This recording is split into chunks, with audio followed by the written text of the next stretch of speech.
So, what was the transition point in your youth that told you, I'm going to be an actor? And how did you start to go about it once you had that decision made?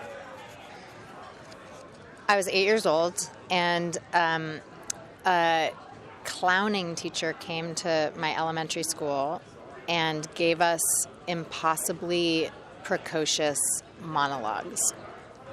And so for our performance in third grade at 8 years old, I did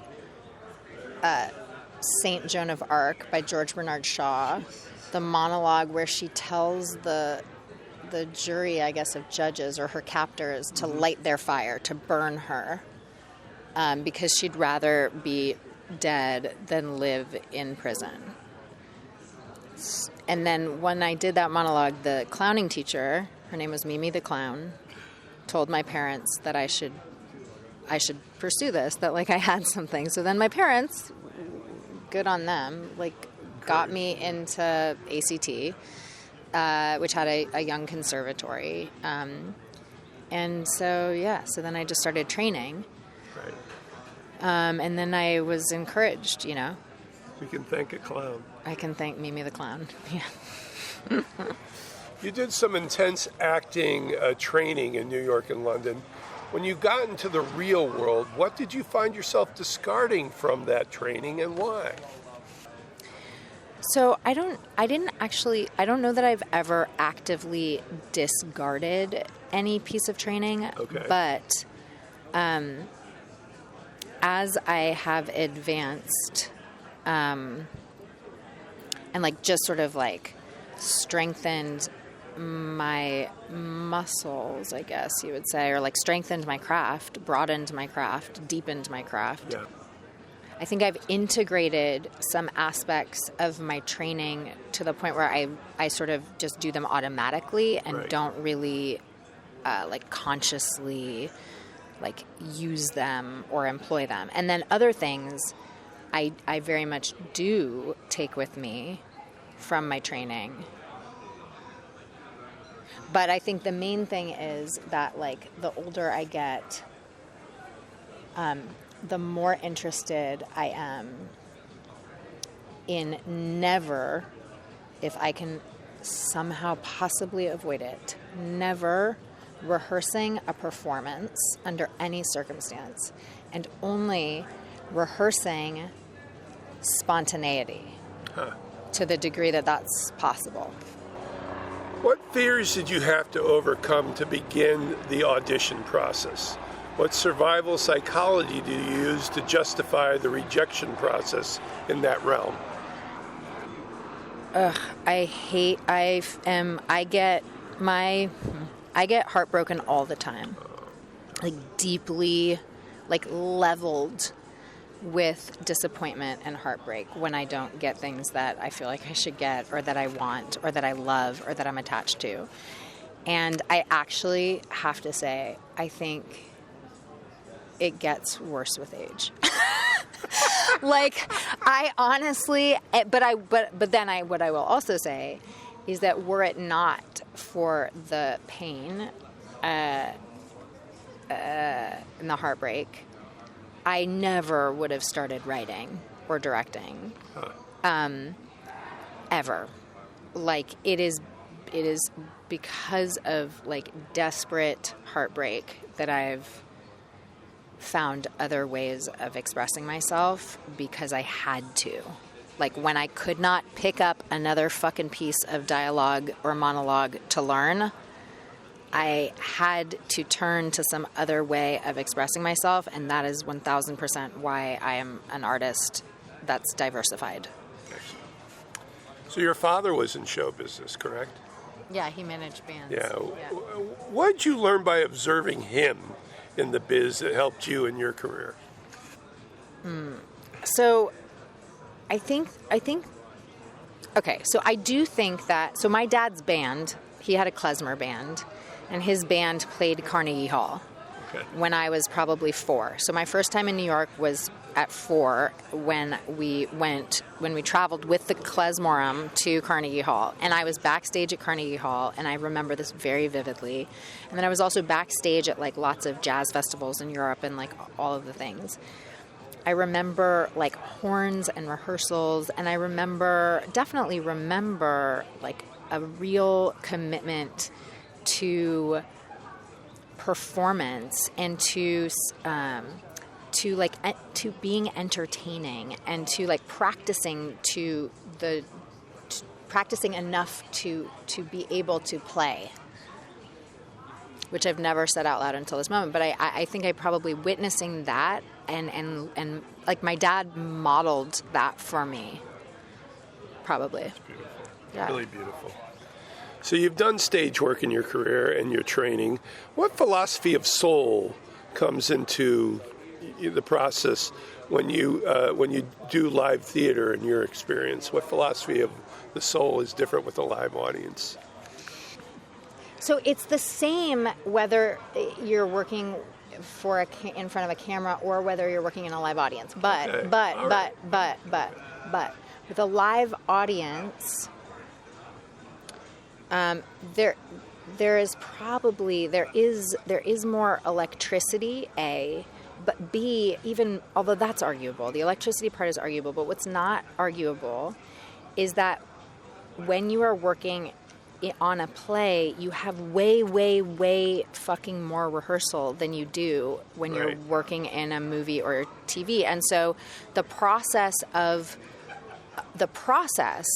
like performing the thing is different in that when you've done something hundreds of times in the rehearsal room and maybe in the production at the different theater before that, and then in all of the 8 performances per week or however many you've done for the live show, it requires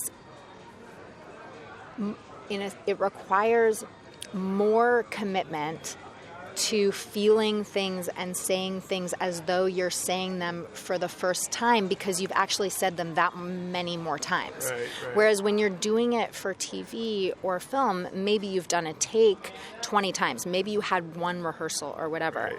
But it is still very fresh, right? And you haven't rehearsed on that set in these costumes with these actors. Right. And the camera guy right there before. There's like a newness that helps us when we're doing TV or making a movie that cannot come to our aid when we're doing live theater. And it is up to us to still, after thousands of times sometimes, still say the words that we are saying as though we are truly saying them for the first time. But I don't know if that answers your question. Well, let me say one more thing.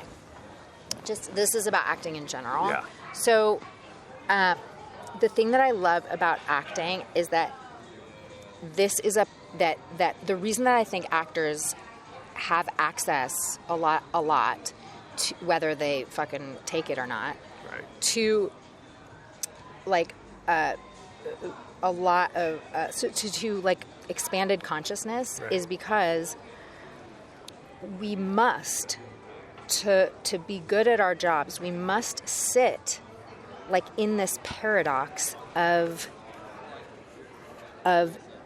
saying something like it's the first time we've said it, even though it's not. And to do that, we have to be to do it well, we have to be really authentically present, which is to say that we have to simultaneously be the knower, the known, and the knowing. Right. This is why the craft of acting, and you could argue, I suppose, any performance is like this, possibly, although I don't know, I'd have to like explore that more, but certainly with acting, this is, I think, why acting in particular gives us, can be a portal into some level of enlightenment. Because our craft demands that we practice presence like a fucking monk. So, when you were a professional actor just starting out, what is the most vulnerable step of beginning and in the beginning and then deciding you're going to go for it? And how do you get over that vulnerability? I mean, I don't know that I ever have gotten over it. Okay. Like, I feel so vulnerable all the fucking time. Like I really do. Like, I think, like, you know, even, like, I've met some really famous, fancy-ass, Oscar-winning, Emmy-winning actors, right? Like, I've met some really, and talked to some really fancy-ass people. And we all have that person who, for whatever reason, because they're fancier or they're, like, better in some way, better repped, more talented, better at that genre that we are aiming for, or, like, whatever the thing is, we all have a person that takes the parts that we fucking would die for. Right. At every level, people have this. And so, I mean, by the way, did you read even Meryl Streep the other day after seeing Laurie Metcalf in Death of a Salesman on Broadway was like, I don't know how she does that. And, like, it's true, like, we're with every new role, every new project. And this is the most amazing thing about what we do, is we are, like, reinventing the wheel. Like, we're stepping into something brand fucking new. And even though our craft carries us and supports us in these wild growths, I don't know that we're any less vulnerable as we advance in our careers, and arguably we're more vulnerable because there's more fucking eyes on us, and the stakes are higher, and the mortgages of our house are more expensive, and we have more fucking, I don't know, children in private school. It's like arguably we become more vulnerable. So you did 39 episodes of Till Death. Mm-hmm. What are your tips for that art form, the art form of the weekly sitcom? And what episode focused on your character the most? Did you have any breakout episodes? Because I know it was the four persons, and you were the young. I don't know. I think that at some point in season 2, the writers were like, we know Kat Foster better. And they tried to, like, bring more Kat into stuff, right? Nice, so, like, you know, I started out playing a very sort of almost kind of naive girl next door. And then as the series advanced, we learned about, like, that she also does some drugs and she's had a lot of sex. And, you know, like, I got, like, sort of, like, I got a little, like, you know, like, sort of more... so that was like, more towards my you. secret, yeah. Well, honestly, it was. Like, I'm not... You know, like, I think, like...